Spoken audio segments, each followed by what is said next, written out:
Today, we are doing something a little different, a thought experiment. We're not going to be talking about the latest rumor or some sketchy leak.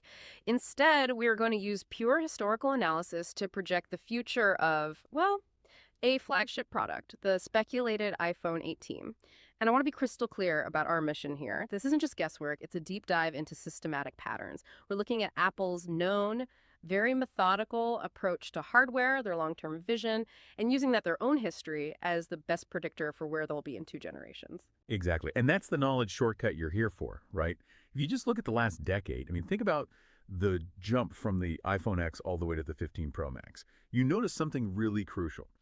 Apple, they rarely do a radical ground-up redesign. They are absolute masters of meticulous refinement, the big breakthroughs, like promotion or moving to titanium. They're always the result of years of work in the background. They only get integrated when they're seamless and ready for millions of people.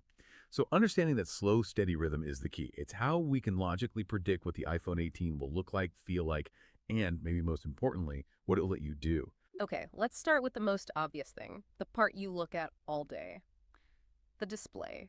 I mean, the history of the smartphone is basically a battle to push the screen to the very edges. The bezels on the latest Pros are already so thin they almost vanish. So following that pattern, the iPhone 18 seems destined to finally give us that ultimate experience, a truly all-screen front. But that means everything else has to disappear, right? The dynamic island, the camera, all those sensors. And let me just challenge that for a second. Isn't that a massive engineering hurdle?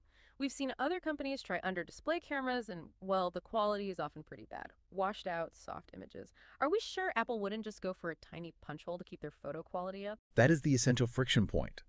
But the one thing we know about Apple is that they're willing to wait. They will not integrate that kind of tech until it meets their incredibly high standards for both performance and, that seamless feel. The sources, or rather the patterns, suggest that by the time the iPhone 18 rolls around, they'll have perfected it. Under-display Face ID and a completely invisible front camera. And that delivers what you were just talking about, that uninterrupted, truly immersive viewing experience. No notch, no island, just pure screen. And the quality of that screen follows another pattern too, right? The democratization of features. Take promotion. Right now it's only on the Pro models, but it's not just about smoothness. It's about how it can drop its refresh rate way down to save battery life. That's the unsung hero. Absolutely. Refinement eventually becomes standardization. Yeah. So by the iPhone 18, we can fully expect promotion on all models, maybe even with a wider variable refresh rate to be even more power efficient.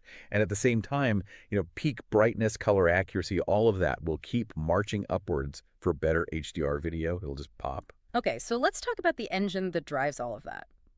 Every single year, a new A-series chip